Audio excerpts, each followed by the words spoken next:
Michigan, but not by much. What does it mean? Well, 4 or 5%. But if you take into account the 10% that they're reporting that Democrats came in and played in the active Republican primary, I think it's a big victory for Romney, and I think it's a great night for the Republican Party. Dwyer, you are a supporter of Santorum, but now, can he declare some sort of moral I say he does declare a victory here. I mean, this is Romney's home state, and for there only to be about a 4% differential, yes, I say that it is a victory for Santorum. A tainted victory. I wouldn't say a tainted victory because we don't know for certain. Yes, there was about 10% Democratic vote that came into play, but some of these could have gone over to Ron Paul. Ron Paul had a big event down in Detroit last week, or the other day. So and a lot of people, a lot of Detroiters, but here's what we have so far, according to Fox News: Romney with 42%, Santorum with 37%. And Mark Brewer, I have to ask you, everybody's talking about the liberal Democratic wing voting for this arch conservative, Rick Santorum. What's going on here? Well, look, there may have been a few crossover votes today, but Romney is a very flawed candidate. I mean, look, this is his home state. He had all the advantages, all the support, all the name ID, and he barely ekes out a victory. He leaves here very damaged tonight, having spent $6 to $7 million, winning a state he should have won in a slam dunk.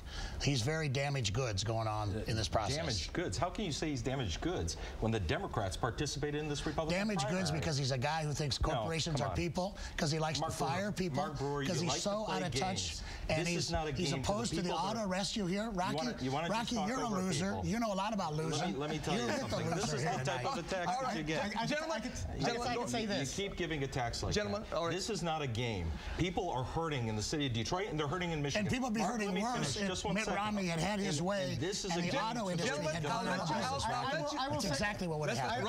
I will say this. Whether you're for Santorum, Paul, Mitt Romney, come November, we're all going to be united, and the Democrats getting involved here in this race may have been a backfire. All right, Tim, let's turn it over to Tim Skubic, the man who knows both sides. Tim, how do you see it? I have to go take a shower. Look, this Michigan Republican Party tonight is divided, guys. You have the social conservatives that went for your guy, the economic people that went for your guy. I think this is a Michigan Republican Party in search of its soul. Absolutely not. Absolutely I'm a social conservative and an economic conservative, and I supported Mitt Romney.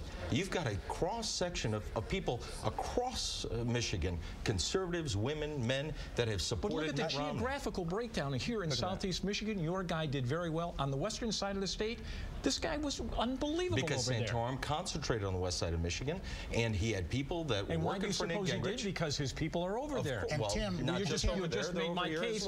This is a divided state. Listen to this. Lack of enthusiasm for both of these candidates. Turnout down from 4 years ago. Mark, you're mentioning something that we found in interviews with people as they left the polling places. Michigan voters expressed a notable lack of enthusiasm for their choices. Just 45% said that they strongly favored the candidate they voted for, 38% expressed reservations, and 15% said that they made the choice simply because they disliked the alternative. Well, Huel, you see the same thing in the Democratic Party. What was it, 2-3 months ago, we heard people talking about, will Obama have a challenge in a primary? They're not enthusiastic about Obama either. That is the case. I have friends that are Democrats. I've got family members that are Democrats. I had a couple of family members that were Democrats that, not because of Mark Brewer, but because of my talking to them, decided to vote for Rick Santorum. Well, do either of you guys apologize for all of the negative ads? Apologize for the negative ads. What are you talking about? Well, what do you mean? I didn't put out any negative ads. Well, and Rick Santorum, I mean, from my understanding, it's just... And it is what it is. It is what it is. The point is that candidates put out ads, negative, positive, whatever.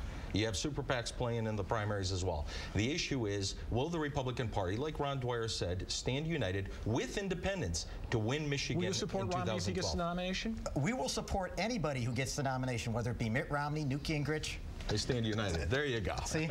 And the negativity will not stop because, frankly, it works, and both sides will agree to that. Well, and Santorum's leading in Ohio. He could do very well on Super Tuesday. This is a long way from over, and all these negative ads are going to come back to haunt. And as long as Ron Paul and Newt Gingrich stay in the race, that's good for Romney. Absolutely. Frankly, if they get out. Well, some of this, I think, is a plus, because you know what? We're getting the negative out now. The public's going to see what's happening, and you know what? There's going to be no surprise. Listen, Mr. Brewer, look at your candidate. is not doing that hot in Michigan either. The enthusiasm that we saw 4 years ago for Barack Obama is not here in Michigan. Go, Tim, go. Do you agree or not? No. You don't to agree? These two guys, well, why did you guys meet in Detroit today? They oppose the auto rescue, which is overwhelmingly supported in the state.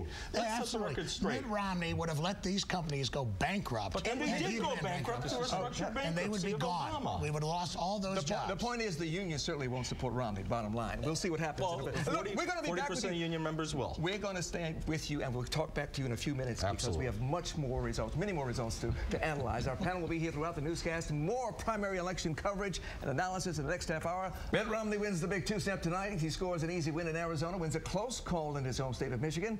As he said, we didn't win by much, but we won by enough. But now we have our political panel to wrap things up. Romney supporter Raczkowski, Santorum supporter Ron Dwyer, Democratic State Party Chair Mark Brewer, and of course, political insider Tim Skubic. And Rocky, let's start with you. I think we saw Romney's secret weapon tonight. It's not him. It's not Kid Rock. It's his wife, Ann Romney. Seriously, she is a strong weapon. Wherever she speaks, people tend to gravitate towards her because she connects with the public. But so does Mitt Romney. Let's face it, it wasn't a slim margin win. It was a big win when you think about the 10% of Democrats. 3 percentage points? 3% plus the 10% makes 13.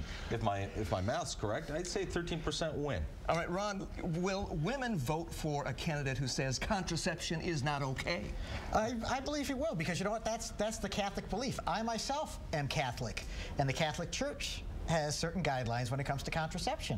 Whether or not we all follow it, that's one thing or another, but I tell you what, as a leader, Rick Santorum is going to look over the entire population here and say, you know what, these are my personal beliefs, but I'm not going to install my personal beliefs on you. Well, what about the line, the blurring the line between the separation of church and state? He was very clear on that there is no such. Absolutely not. Even to stand up and support Mitt Romney or Rick Santorum, they said it's an issue of freedom. It's an issue of public expression, the First Amendment, and the right to worship as you wish to worship. They're not telling you that contraception is going to be a policy issue. Where did that come from? It's the economy, stupid. These candidates want to talk about the economy, and it's these guys that want to talk about contraception. And Mark Brewer, why are you smiling? Because frankly, it is the economy, and if the economy tanks, Obama is out. And the economy is doing very well in Michigan and improving every day because of the auto rescue.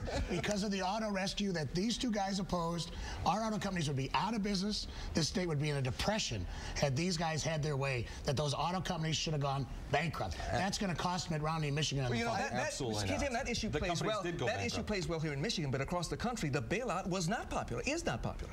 That's absolutely true. That's true. I mean, if it was up to if we put that on the ballot, it would have gone down. Absolutely. But let's be honest about it. The companies did go bankrupt. It was a structured bankruptcy, and the bondholders lost everything. It wasn't fair. Talk to the shareholders. Let the companies go out of business. They would have been liquidated. That's exactly what would have happened had either your candidate or your candidate been in charge. Obama didn't start. These companies are now making money, hiring people, expanding their market share, and they would not exist if your candidates had been in charge. Thank you, George Who gets the credit and who gets the blame in November? Gentlemen, we thank you. We'll talk with you more. Thank you. We'll be right back. Stay with us.